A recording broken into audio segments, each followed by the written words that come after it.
new low-carb, good-fat, simple supper ideas for you. Lou and I have been eating this way, this ketovore way, for about 1 year and 9 months. Between the two of us, we have lost over 165 pounds now and counting. Sometimes we don't even recognize ourselves anymore. I've been decorating just a little this year, just trying to keep things simple. I like to bring out a bold color like a burnt orange and just kind of sprinkle it around in wreaths or blankets or little floral touches or some nice bright candles. I don't go overboard. Just a few simple real pumpkins outside and I am good for fall. The first simple supper is very luxurious, I would say. It's definitely company worthy. Of course, I'll be using my cast iron friend. I should really name that pan, you know. I'm with it every single day, several times a day. This thick, rich sauce I'm making is good for all kinds of protein, from chicken to fish, or simply over vegetables or pasta or rice. But tonight, it is shrimp. I begin the sauce with some butter, a little bit of salt, and some onion and garlic powder.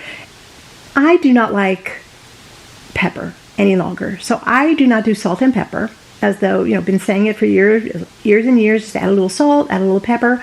I tossed my pepper out. I just realized, you know, I really don't like pepper. I don't taste it, really, and it's really not something I want anymore, so I got rid of all my pepper, and I replaced it with a 50-50 a little concoction there of my two favorite spices that I use all the time, garlic powder and onion powder. And so that's what I use. So you won't probably see pepper much on my channel anymore. I don't know, one day I said, wait a minute, I don't really even like pepper. So we don't do pepper anymore.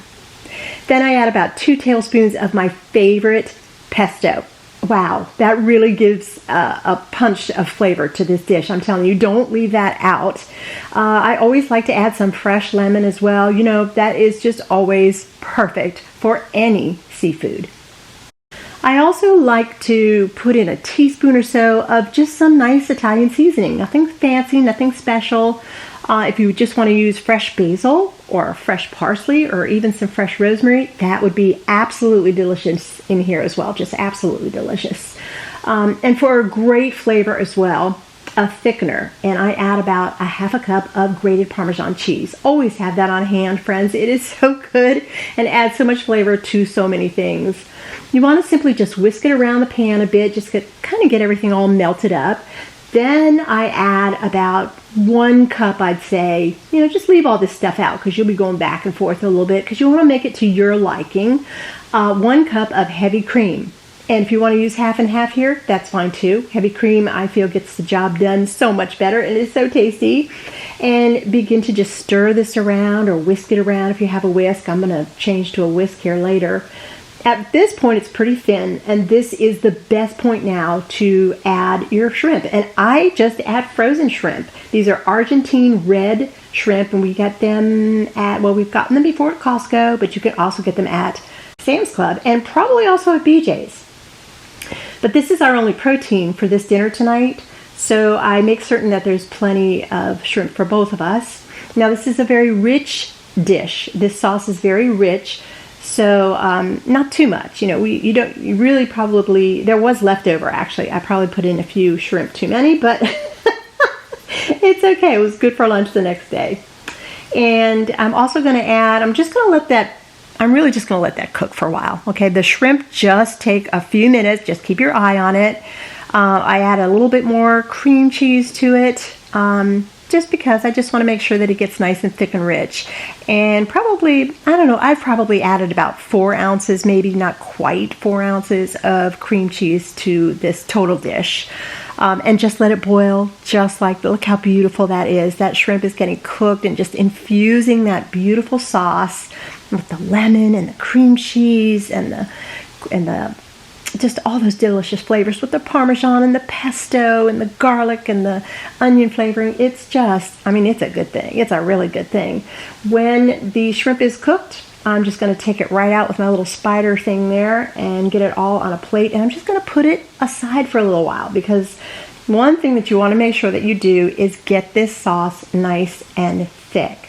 So I'm approximately a medium temperature Oh yeah, look at that shrimp. Oh my goodness. I'm sitting here drooling watching this video. It's a little past lunchtime. Yeah, it's just so good. Get your whisk out and turn up your heat to about a medium high and just start whisking. You know how cream is when it gets hot. It likes to kind of rise a little bit, so you might have to move it once or twice in the process here just to make sure that you don't want to spill it over. That's all. Just don't spill this over the pan because that can make a bit of a mess. Have you noticed my new stove? Yes, finally it is in, and all the videos going forward now hopefully will all have this stove. This poor house, I'm telling you, it does not like stoves. This is our third stove, and this time, yeah, we switched to gas. I'm sure you probably noticed. The other two ovens were electric. My other house was electric, and this now is gas, and I am loving it. All right, the sauce is getting nice and thick and nice and rich, and just take a wooden spoon and either with your finger, I didn't use my finger because it's hot. I just used my whisk there. Just draw a line in the back of a wooden spoon, and that's going to tell you whether it is thick enough, and it's going to hold its thickness when you add the protein back to it. And here you go. You can see it right there. Just if it doesn't, fold back in and cover back in really quickly, you'll know that it is nice and thick. And look at that consistent, even boil. It is absolutely beautiful. You can see all those specks of delicious Italian seasoning, all the cheese is in there, and the cream cheese and the lemon. It is just, it's really special, and just hear it bubbling is just, it's really something. It is definitely, again, a company-worthy meal. I'm just going to check on my broccoli quickly. I just pour in frozen broccoli and about a tablespoon or two of water and just let it steam. It really does not take long at all. And the water is pretty much evaporated when I'm done. So I'm just going to add a little bit of butter to this, a little bit of salt, just to kind of flavor it up a little bit. You could even add a little bit of fresh lemon if you'd like to. That is also very, very delicious in this dish. I think I also added a little bit of my favorite seasoning, my half and half of garlic and onion powder to that, because I think garlic and broccoli is just so good together, and just let it sit there for a little bit.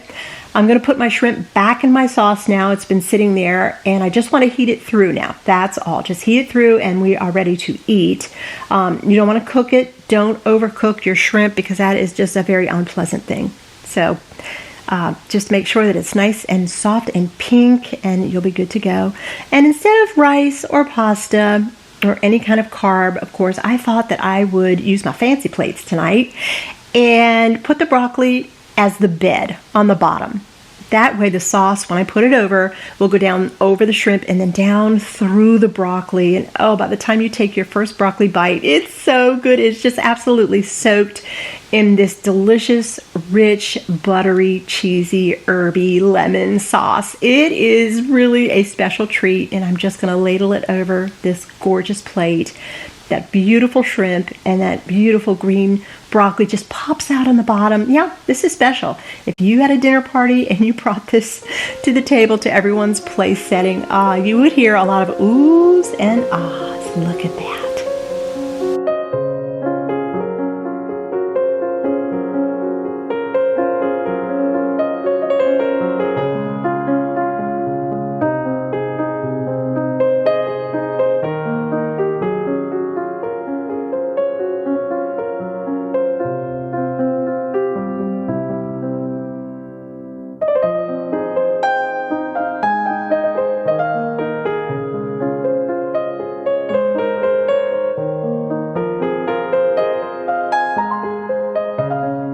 All right, on this next night, I got my good old cast iron pan out again and a little bit of butter in there, and I had only one piece of salmon for us tonight. That's all I had in the house. That's all I had defrosted. So I am going to go ahead and cook that up, and we will share that tonight. A little bit of salt and a little bit of my combo of garlic and onion powders, and I'm just going to cook that away in my cast iron pan. Let that skin get nice and cooked on the one side, and then just turn it over. And you can see that I love when the butter browns. That's when it's just so yummy and delicious. And look what I have here. I have leftover sauce from that shrimp dish that we had the night before. Now it gets nice and firm when you put it in the refrigerator because of the butter in there and the cheese and everything. But no worries. I just added a little bit of cream on top to kind of help soften it up a little bit, but I just put it, as soon as it hits the hot pan, it will start to soften, as you can see here. And it will just turn back to that nice, thick, liquidy, gravy type consistency. And I'm telling you, it still has that shrimp kind of flavor to it. So it was perfect, absolutely perfect over this delicious piece of salmon. That dear little piece of salmon is getting a lot of love tonight. I'm going to put a little bit of fresh lemon over it as well. And just let that delicious gravy sauce just coat that delicious piece of salmon. And this is going to be another delicious simple supper. Oh, look at it just cooking away there. Yeah, you know, I never know whether I like my salmon really cooked or undercooked just a little bit. I'm not sure. I eat it both ways, but I haven't decided yet which way is the best. But I do like to take this sauce. Look, I'm going to be super dramatic here. Look at this. Take that sauce and just ladle it over that little piece of salmon. Oh my goodness. This, you know what? This is another company-worthy dish. If you know you're having somebody over who loves shrimp and who loves salmon, one of these dishes with this sauce is absolutely something you would like to serve. They would never think that you're serving them a low-carb, good-fat dish. They would never know that that was your diet dinner. And because we only had one piece of salmon, I knew that really wasn't going to be enough for both of us. So I'm adding a few eggs in another pan. And so we're going to up the protein content tonight and just get some of these delicious farm fresh eggs. Look at the color of those yolks. They're absolutely gorgeous. I get excited when I know I'm going to be cooking up eggs. It's the world's most simplest thing, but boy, is it good when they are farm fresh. And here's my delicious sauerkraut. We have sauerkraut with every single meal. That wonderful gut healthy probiotic from your homemade sauerkraut is really special, and we do make sure to have it with just about every meal. And I'm going to divide up that salmon and put the eggs on the dish, and that is another dinner, a fully packed protein dinner that is absolutely delicious with that gorgeous leftover sauce that I put over the shrimp. Oh my goodness, yeah. This was again another tasty, tasty meal and an almost perfectly clean cast iron skillet.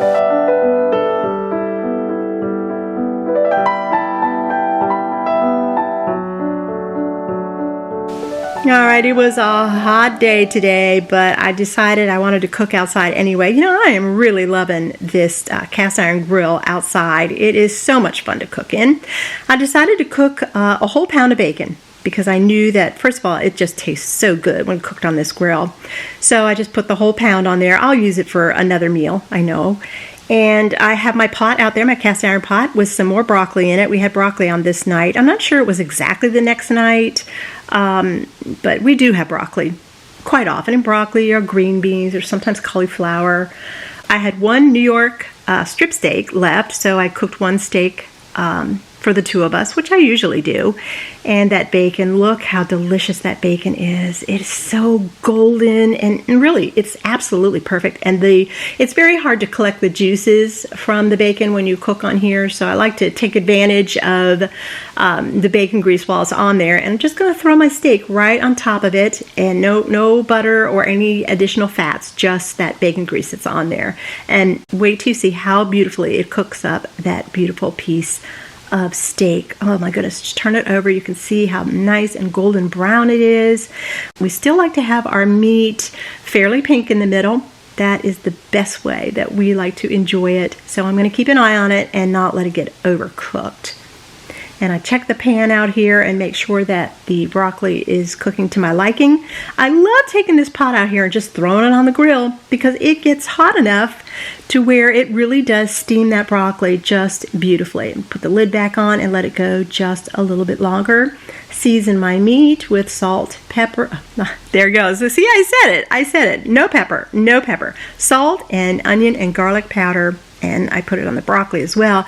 Now I tossed the broccoli from the pan onto the grill because there's so much of that bacon grease on there, and I wanted to make sure that that broccoli was covered in the bacon grease, and boy was that delicious. This was a flavor-packed meal. the beef, the bacon, and that broccoli cooked basically in that bacon. Oh, boy, was that good.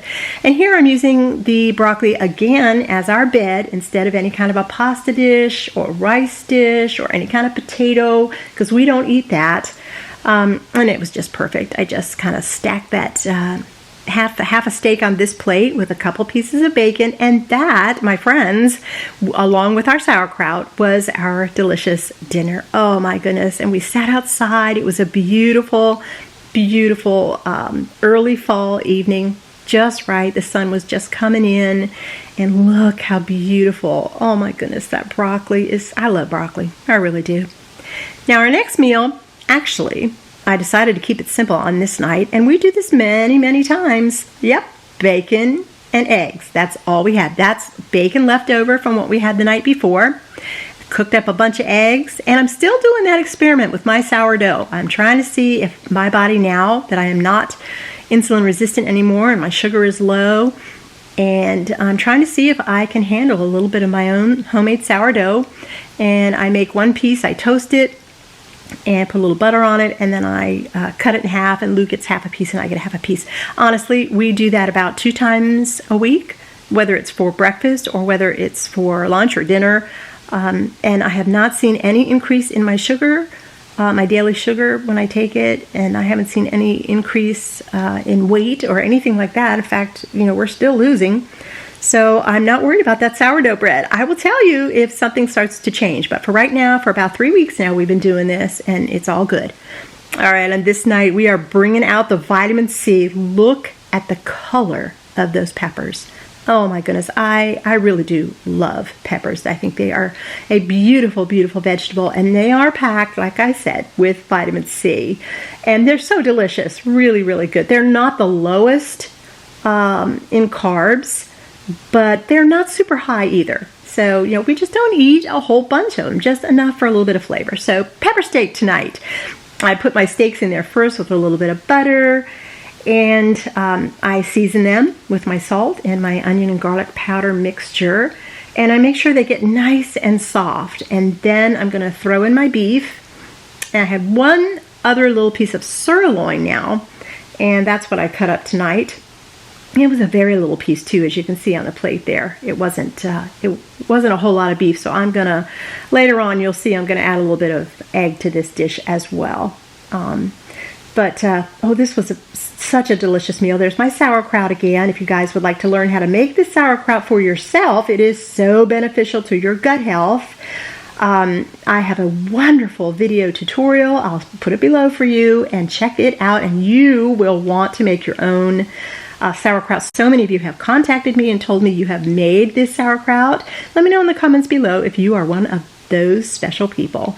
And yes, I did throw a couple eggs in the pan. Sometimes eggs can act as like a little bit of a sponge, and it gets all the juices left over from that beef and some of that browned butter. And here we go. Another absolutely delicious meal. Friends, thank you so much for joining me. I am thrilled to have you here. Each and every one of you is so special to me. Please remember to subscribe and give me a thumbs up if you have enjoyed all these delicious meals. I will see you next time on Super 60s Farmhouse in the Forest. Bye now, and Lord bless.